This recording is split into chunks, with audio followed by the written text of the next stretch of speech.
Mais esse domingo de adoração a Deus, vamos nos preparar, cada um no seu lar, embora reclusos, mas não separados, porque o mesmo Espírito é o Espírito que está no coração de cada um de nós, é o Espírito que foi derramado, o Espírito Santo sobre toda a carne. É no poder desse Espírito que nós vamos entoar louvores a Deus, vamos ouvir a palavra de Deus nesse dia que separamos para adorar ao Senhor. A palavra de Deus diz em João 1, versículo 3, que todas as coisas foram feitas por meio de Jesus e sem Ele nada do que foi feito se fez. E é nesse poder que vamos estar cantando o poder do amor de Jesus, o poder do teu amor. Vamos cantar?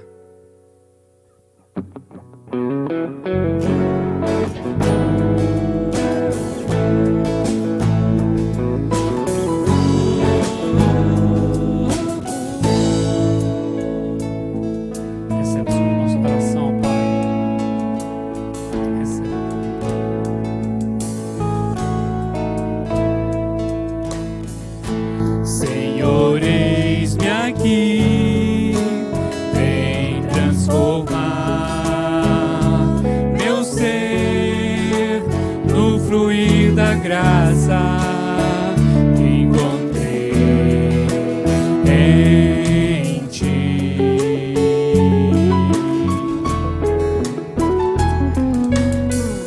Senhor, descobri que as fraquezas que há podem ser vencidas no poder do teu amor. Junto a ti, teu amor me envolve.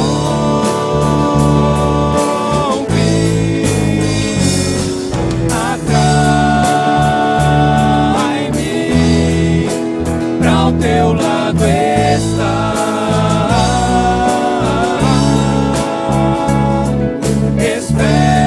Espero em ti e subo como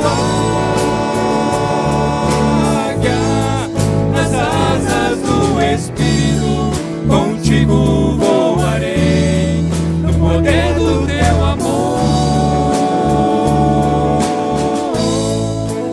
Face a face, face a face, quero ver-te, meu Senhor, e conhecer o amor que habita em mim. vem renovar, Vem renovar minha mente em teu querer, meus dias viverei no poder do teu amor. Junto a ti,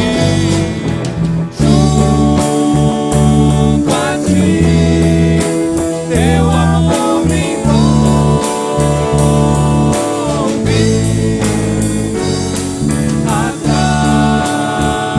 Atrai-me, pra o teu lado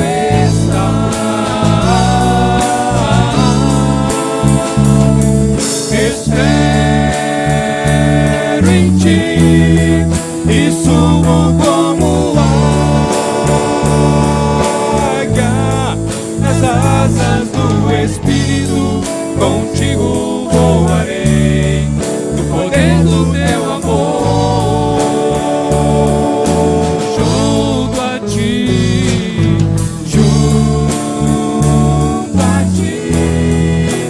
teu amor me envolve.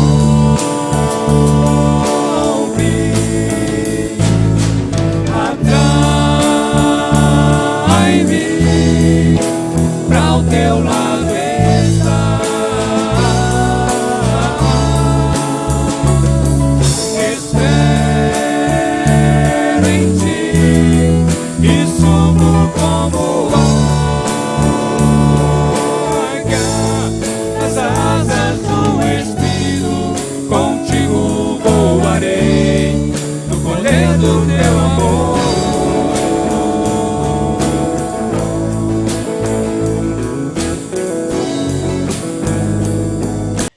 Olá, boa noite, graça e paz. Que bom que estamos juntos em mais uma noite de domingo. Você que ainda está no isolamento social, continue em casa, use máscara, faça a higiene das mãos o tempo todo, se cuide, cuide dos seus familiares, cuide das pessoas idosas. Vamos todos ter o cuidado porque isso vai passar, né? Daqui uns dias nós vamos olhar para trás e vamos ver que passou. Mas neste momento, cuide-se da sua saúde. Enquanto você não pode ir ao templo, reunir, nós estamos indo até a sua casa. E com a sua permissão, nós chegamos nesta noite de domingo para o culto ao seu lar. Muitas pessoas estão fazendo os cultos nas casas, estão reunindo em família durante a semana. Parabéns, continuem assim. Façam o culto doméstico, as famílias precisam estar juntas. Porque famílias fortes significa igreja forte, significa sociedade forte. Que Deus te abençoe nesse dia, abençoe sua casa e tudo que é seu. Vamos meditar na palavra de Deus? O texto de hoje está em Mateus capítulo 21, versículos de número 28 a 32. Diz assim: Mas que vos parece? Um homem tinha 2 filhos, e dirigindo-se ao primeiro, disse: Filho, vai trabalhar hoje na minha vinha? Ele, porém, respondendo, disse: Não quero. Mas depois, arrependendo-se, foi. E dirigindo-se ao segundo, falou-lhe de igual modo. E respondendo ele, disse: Eu vou, Senhor. E não foi. Qual dos 2 fez a vontade do Pai? Disseram-lhe eles: O primeiro. Disse-lhe Jesus: Em verdade vos digo que os publicanos e as meretrizes entram adiante de vós no reino de Deus. Porque João veio a vós no caminho da justiça e não crestes, mas os publicanos e as meretrizes o creram. Vós, porém, vendo isso, nem depois vos arrependestes por o crer. Senhor, oramos e pedimos que o Senhor, pelo Teu Espírito Santo, seja aquele que venha colocar entendimento nos nossos corações agora, pois estamos diante da Sua palavra lida. Pedimos que Ele, através de uma intervenção especial, nesta noite possa tocar nos nossos corações. Nós oramos crendo no nome do Senhor Jesus. Amém. Nós estamos falando sobre as parábolas de Jesus nesses últimos dias. E hoje eu quero chamar você para conversarmos um pouco sobre a parábola dos 2 filhos. Jesus usou a linguagem figurativa através das parábolas para que os judeus de coração tão duro pudessem compreender aquilo que era o propósito principal dele, que era anunciar o seu evangelho, a novidade ou a boa nova para aqueles povos, para que eles pudessem então compreender. Jesus lhes falou por parábolas. Nesta parábola, registrada unicamente no Evangelho de Mateus, nós vemos um quadro interessante, ilustrado por Jesus, que se refere a alguém obediente, e não o era, e alguém que de certa forma desobedeceu, mas se arrependeu do seu ato e depois acaba acatando a ordem do seu pai, do dono da vinha, para que então ele pudesse trabalhar naquela vinha. Isso nos faz refletir sobre tantas pessoas que recebem incumbências de Jesus, recebem atribuições de Jesus, ele como o Senhor da seara, o Senhor da vinha, ele nos manda ir ao trabalho, e muita gente no primeiro momento diz que não e depois se arrepende e vai. Como também vemos o quadro em que muitas pessoas dizem sim, estão prontas, mas não vão. E ele, diante desta hipótese, ele faz a pergunta aos discípulos: quem é mais obediente? Quem foi mais fiel a esse Senhor? É sobre isso que eu quero falar com você nesta noite. Jesus se dirige especificamente usando essa parábola. Nós poderíamos trazer isso para a nossa realidade nos tempos de hoje, ou em todos os tempos, ele se refere aos líderes religiosos, porque apesar de ele ter usar uma linguagem figurativa de coisas próprias daquelas pessoas naqueles dias, do seu contexto, do seu dia a dia, coisas da sua rotina para que eles pudessem entender, mas o objetivo de Jesus era falar da propagação do seu evangelho. Ele estava falando da obediência. Ele, após ter entrado triunfalmente em Jerusalém, ele chega ao templo e purifica o templo quando ele expulsa aqueles vendilhões que estavam lá e as pessoas estavam no encalço dele para ouvir uma palavra. No dia seguinte a esses fatos dos quais eu me referi agora, ele vai para Betânia e em Betânia ele volta depois ao santuário para ensinar, e no meio da sua preleção, quando ele ainda falava, ele é bruscamente interrompido pelos principais sacerdotes e anciãos do povo, os escribas, que era outra classe também que interpelava Jesus o tempo todo, e esses, ao demonstrarem que tinham boa educação, mas eram arrogantes, interpelaram o Senhor sobre com que autoridade ele ensinava. E Jesus, sem se alterar, com majestosa serenidade, ele emudeceu com uma simples pergunta acerca do batismo de João. Você vai ver isso em Mateus 21, 23 ao 27. Essas classes que iam ao templo, geralmente, nós podemos até concluir isso, os principais dos sacerdotes, os escribas, os anciãos, muitos deles tinham outros objetivos estranhos ao Evangelho ao entrarem no templo. E quase sempre, quando defrontavam com Jesus, eles o interpelavam de alguma forma, fazendo contraponto aos ensinamentos de Cristo, dada a sua sabedoria, sobretudo os escribas. Os escribas, que eram os letrados, os professores da lei daqueles dias, eles procuravam o tempo todo interpelar Jesus nos seus ensinamentos, porque eles sabiam que Jesus não tinha frequentado a mesma escola que eles. E Jesus, com uma sabedoria esplendorosa, fenomenal, subjugava o conhecimento daqueles doutores. E Jesus, com a sabedoria do alto, a sabedoria divina, o tempo todo os fazia calar.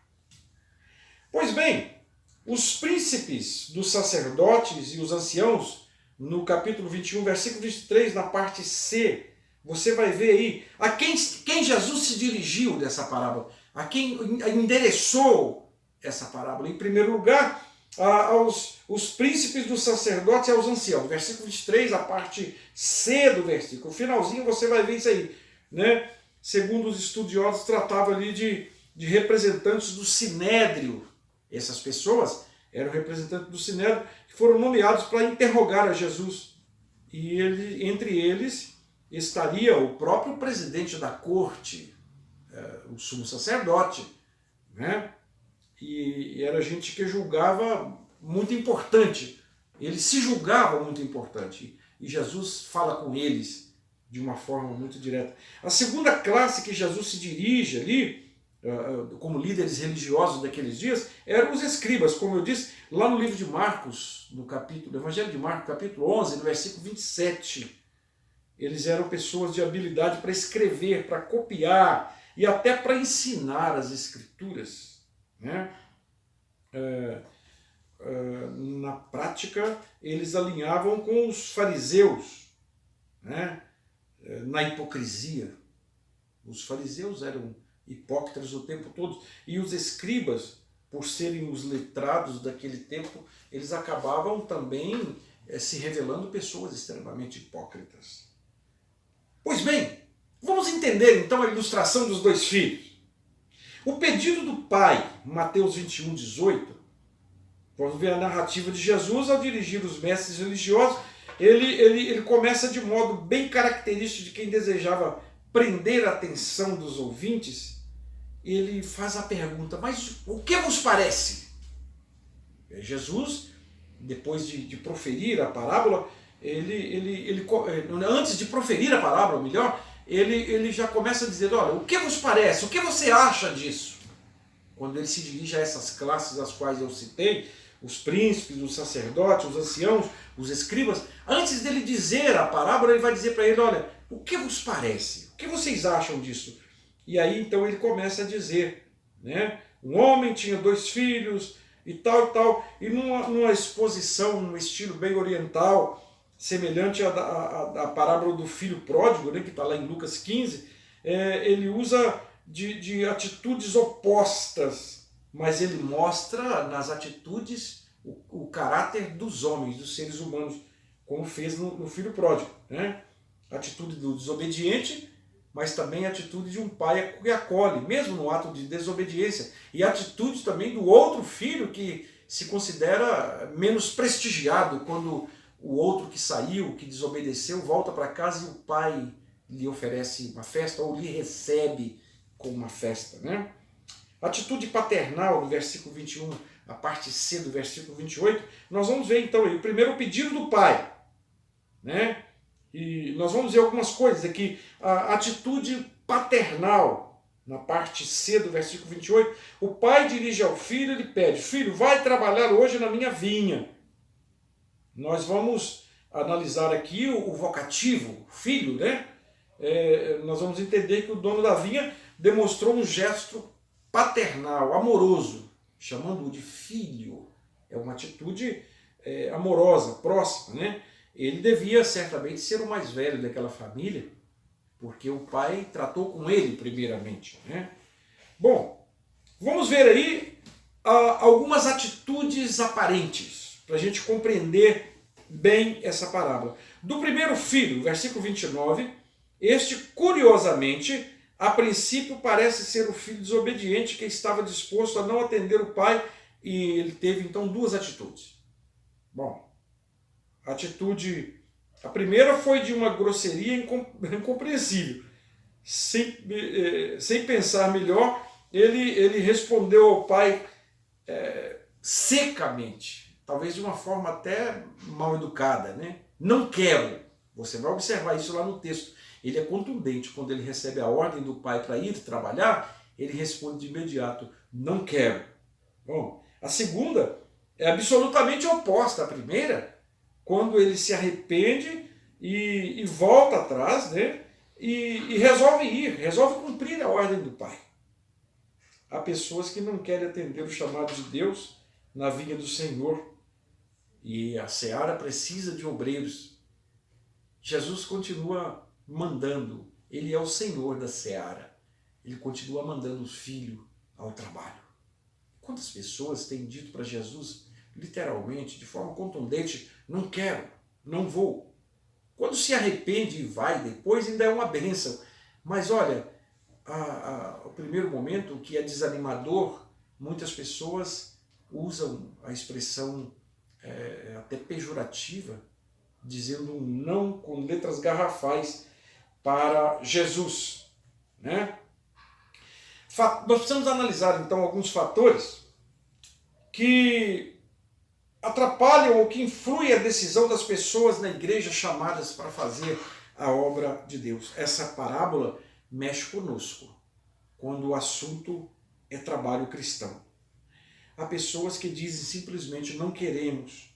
Depois, né, que as coisas começam a acontecer na vida dela de uma maneira, às vezes até incompreensível, elas mudam de atitude. No segundo filho, lá no versículo 30, agora sim, o pai, na parábola, ao ouvir a resposta negativa do primeiro filho, ele dirige ao segundo e faz o mesmo pedido: vai trabalhar hoje na minha vinha. Aí se nós notamos duas atitudes diferentes. A primeira, de uma obediência aparente. E ele responde ao pai: eu vou, Senhor. Enquanto o outro disse no início: eu não quero. O segundo já diz imediato para o seu pai, quando recebe a ordem, ele disse: eu vou, Senhor. Isso certamente deixou o seu pai feliz, ao saber que podia contar com o trabalho desse outro filho. Mas a sua segunda atitude foi diferente, no sentido negativo. Quando o pai se retirou, ele não cumpriu a palavra, pois o texto diz: ele não foi. Esse foi pior, porque ele cria uma expectativa no coração daquele pai, dono da vinha, o pai da parábola. Ele cria uma expectativa positiva. Certamente, e aqui fazendo uma exegese profunda do entendimento desse pai, ele certamente saiu de perto e foi para outras ocupações, pensando assim: ainda bem que eu posso contar com esses, vai acontecer, vai ter gente lá na ponta da linha trabalhando. Mas na verdade ele não foi. Ele decepciona o seu pai. Há um contraste entre os dois filhos na parábola. O filho aparentemente desatencioso, o primeiro, né, é o tipo de pessoa que parece não gostar de trabalhar, mas é suficientemente sensível para compreender e atender à necessidade do pai e cumprir o seu dever. Um filho aparentemente obediente, o segundo, é o tipo de pessoa que é convidada para um trabalho, não pensa duas vezes, responde logo que deseja, que vai, etc. Mas, na verdade, nós vamos encontrar neste a mentira residindo naquele coração, dizendo que sim, mas, na verdade, a sua atitude revela um grande não. Nós vamos encontrar pessoas assim dentro da seara do Senhor Jesus. Pois bem, eu quero caminhar então para o fim dessa reflexão com você sobre as duras palavras de Jesus aos líderes religiosos. Lá na parábola, você vai ver isso. Após ele proferir essa curta parábola de verdades espirituais, Jesus pergunta aos arrogantes contendores. Ele pergunta no versículo 31, na parte A, você pode examinar isso aí na sua Bíblia. Ele pergunta: qual dos dois fez a vontade do Pai? Parecia sem lógica, dado a clareza da mensagem, mas a resposta é óbvia. Os religiosos não tiveram dificuldade em afirmá-la, né? Em uma só vez eles disseram: o primeiro, certamente. Com a facilidade em dar a resposta a Jesus, eles pensaram que a pergunta foi fácil e elementar, mas com uma mensagem simples e peculiar, o mestre transmitiu a lição inesquecível aos doutores da lei. A resposta aos tolos foi um negócio assim de arrepiar. Diante daquela resposta rápida e correta dos líderes religiosos, Jesus escreveu então. E aí você vai ver na sua Bíblia, na parte C, do versículo 31, desse texto que estamos analisando. Ele vai dizer assim: em verdade vos digo que os publicanos e as meretrizes entram adiante de vós no reino de Deus. Jesus estava falando com os líderes aqui. A parábola de que ele fala dos dois filhos, um obediente e o outro não, ele falou exatamente para demonstrar para aqueles líderes religiosos gabaritados, possuidores de títulos, que as meretrizes e os publicanos entram à frente dele, ou têm a preferência no reino de Deus, os humildes, sabe? Os publicanos eram pessoas naqueles dias que eram escória social. Ninguém gostava de pagar imposto.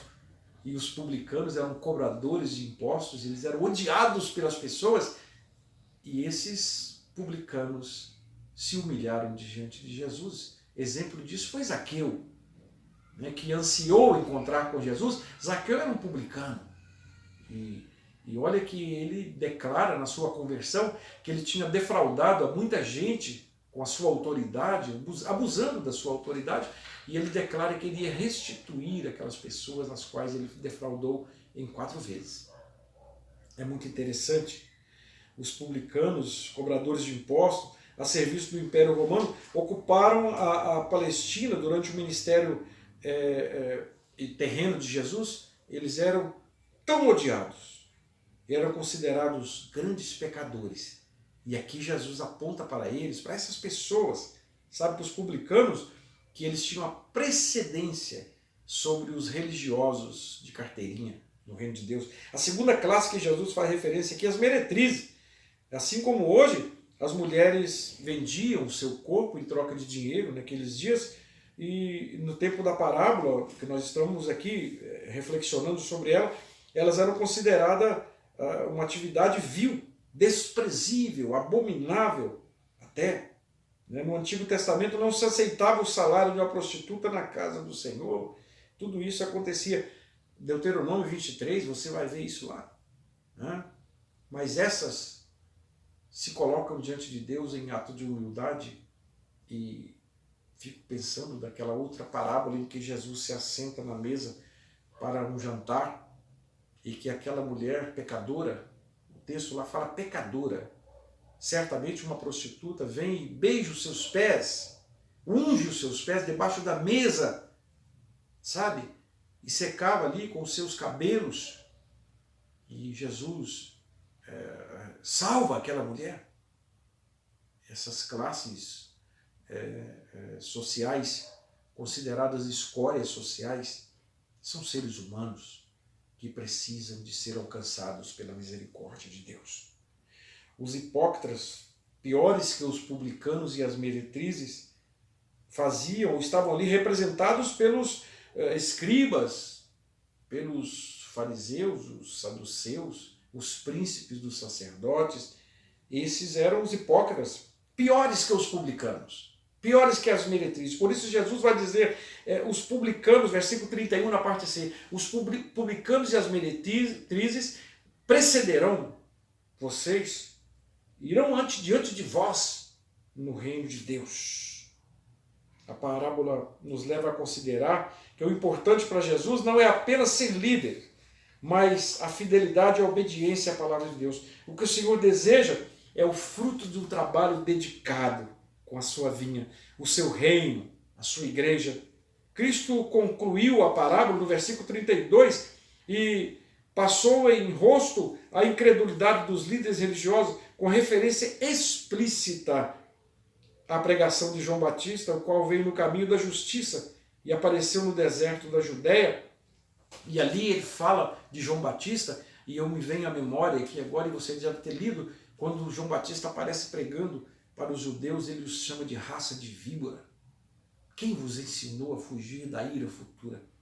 Jesus faz essa referência a João Batista, sabe? E fala, olha, ele vos batizará com o Espírito Santo e com fogo. Mateus 3,11. E o Cordeiro de Deus que tira o pecado do mundo. E João 1,29. Jesus mostrou que enquanto os líderes religiosos, ao compará-lo ao segundo filho, de fato não cumpriam a justiça de Deus, os odiados e publicanos, reprovadas meretrizes, arrependidos, procuravam obedecer, passavam à frente desses preconceituosos que tinham no reino de Deus. Interessante que os religiosos, os líderes, possuíam um preconceito muito grande com relação a essas duas classes, sobretudo, que nós citamos aqui. Quantas classes sociais hoje estão vivendo de maneira subjugada? Jesus ama todas as pessoas. Jesus não compactua com o pecado das pessoas, mas há sempre uma alma por detrás de um corpo pecador e que interessa para Deus. Jesus veio para todas as pessoas. Jesus ama todas as pessoas. Ele morreu por todas as pessoas. Basta crer no seu nome, basta entregar a sua vida a Ele, e aí viver em estado de obediência a Ele. Herdaremos o reino dos céus. Que Deus te abençoe, no nome de Jesus. Nesta noite, neste fim de noite, eu desejo que você seja alcançado pelas bênçãos e as misericórdias do Senhor Deus. Que a sua casa, tudo que é seu, estejam debaixo das bênçãos de Deus. Que você tenha uma semana abençoada, que você tenha uma semana feliz. Lembrando que você é um trabalhador dessa seara. Diga sim e vá sempre onde Deus mandar que você vá. A obediência leva à vitória, e a vitória é com Jesus. Que o Senhor te abençoe e te guarde. Que o Senhor faça resplandecer o seu rosto sobre ti e tenha misericórdia de ti. Que o Senhor sobre ti levante o seu rosto e te dê a paz.